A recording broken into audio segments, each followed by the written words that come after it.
আয়াত ৬৯ ইন্নাল্লাযীনা আমানু ওয়াল্লাযীনা হাদু ওয়াস-সাবিউনা ওয়ান-নাসারা মান আমানা বিল্লাহি ওয়াল ইয়াউমিল আখিরি ওয়া আমিলা সালিহান ফালা খাউফুন আলাইহিম ওয়ালা হুম ইয়াহজানুন। অনুবাদ: নিশ্চয় যারা ঈমান এনেছে এবং যারা ইয়াহুদী হয়েছে আর সাবেয়ী ও নাসারাগণের মধ্যে যারা আল্লাহ ও শেষ দিনের ওপর ঈমান এনেছে এবং সৎ কাজ করেছে তাদের কোনো ভয় নেই এবং তারা চিন্তিতও হবে না। তাফসির ১ নং ফুটনোটের বিবরণ। এ আয়াতে আল্লাহ তাআলা ৪টি সম্প্রদায়কে ঈমান ও সৎকর্মের প্রতি আহ্বান জানিয়ে এর কারণে আখেরাতে মুক্তির ওয়াদা করেছেন। তন্মধ্যে প্রথম সম্প্রদায় হচ্ছে আল্লাযীনা আমানু অর্থাৎ মুসলিম, দ্বিতীয়ত ওয়াল্লাযীনা হাদু অর্থাৎ ইয়াহুদি, তৃতীয়ত নাসারা অর্থাৎ নাসারা যারা ঈসা আলাইহিস সালামের অনুসারী বলে দাবি করে থাকে, চতুর্থত সাবেঈন। তন্মধ্যে এদের মধ্যে ৩টি জাতি মুসলিম, ইয়াহুদি, নাসারা সর্বজন পরিচিত এবং পৃথিবীর বিভিন্ন অংশে বিদ্যমান। কিন্তু সাবেঈন সম্পর্কে চিহ্নিতকরণের ব্যাপারে আলেমদের মধ্যে বিভিন্ন মত রয়েছে। মুজাহিদ বলেন, সাবেঈরা হচ্ছে নাসারা ও মাজুসীদের মাঝামাঝি এক সম্প্রদায়, যাদের কোনো দিন নেই। অপর বিবরণে তিনি বলেন, তারা ইয়াহুদি ও মাজুসীদের মাঝামাঝি অবস্থানে রয়েছে। সাঈদ ইবনে জুবাইর বলেন, তারা ইয়াহুদি ও নাসারাদের মাঝামাঝি অবস্থানে রয়েছে।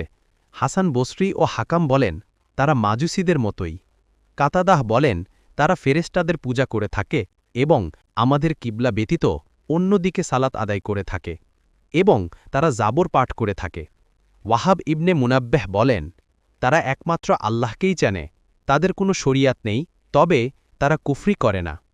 ইবনে ওয়াহাব বলেন, তারা ইরাকের কুফা অঞ্চলে বসবাস করে, তারা সমস্ত নবীর উপরই ঈমান আনে, ৩০ দিন সাওম পালন করে, ইয়ামানের দিকে ফিরে ৫ ওয়াক্ত সালাত আদায় করে থাকে। এছাড়াও তাদের ব্যাপারে আরও কিছু বর্ণনা রয়েছে। ইবনে কাসির, বর্তমানে তাদের অধিকাংশ ইরাকে বসবাস করে। শাইখুল ইসলাম ইবনে তাইমিয়া বলেন, তাদের মধ্যে ২টি দল রয়েছে, একটি মুশরিক, অপরটি একত্ববাদের অনুসারী। মাজমু ফাতাওয়া। এ ব্যাপারে সূরা আল বাকারার ৬২ নং আয়াতে ব্যাখ্যায় আরও বিস্তারিত আলোচনা করা হয়েছে। ২ নং ফুটনোটের বিবরণ। এ আয়াতের অর্থ সম্পর্কে গবেষণা করলে বোঝা যায় যে এখানে আল্লাহর উপর ঈমান আনার কথা বলেই মুহাম্মদ সাল্লাল্লাহু আলাইহি ওয়াসাল্লামের উপর ঈমান ও তার অনুসরণের কথা বোঝানো হয়েছে। মুয়াস্সার।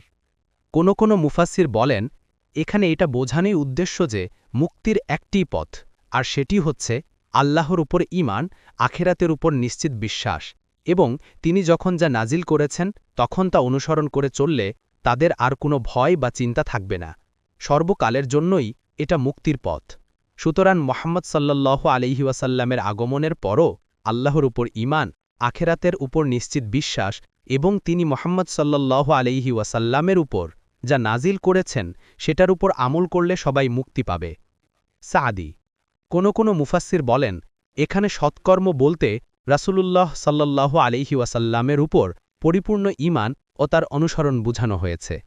এতে এই কথা স্পষ্ট হয়ে গেছে যে রাসূলুল্লাহ সাল্লাল্লাহু আলাইহি ওয়াসাল্লামের রিসালাতে ঈমান স্থাপন ব্যতীত কারও মুক্তি নাই, কেননা কোনো কাজই ওই পর্যন্ত সৎকর্ম বলে বিবেচিত হবে না যতক্ষণ না তা রাসূলুল্লাহ সাল্লাল্লাহু আলাইহি ওয়াসাল্লাম কর্তৃক অনুমোদিত না হবে। ইবনে কাসির। এই জন্যই রাসূলুল্লাহ সাল্লাল্লাহু আলাইহি ওয়াসাল্লাম বলেছেন, আজ যদি মূসা আলাইহিস সালাম জীবিত থাকতেন তবে আমার অনুসরণ ছাড়া তার উপায় ছিল না।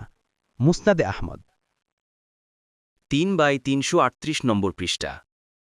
অতএব প্রত্যেক ধর্মাবলম্বী নিজ নিজ ধর্ম পালন করে রাসূলুল্লাহ সাল্লাল্লাহু আলাইহি ওয়াসাল্লামের প্রতি বিশ্বাস স্থাপন না করেই এবং মুসলিম না হয়েই আখিরাতে মুক্তি পাবে, এরূপ আশা করা কুরআন ও হাদিসের সরাসরি বিরুদ্ধাচরণ।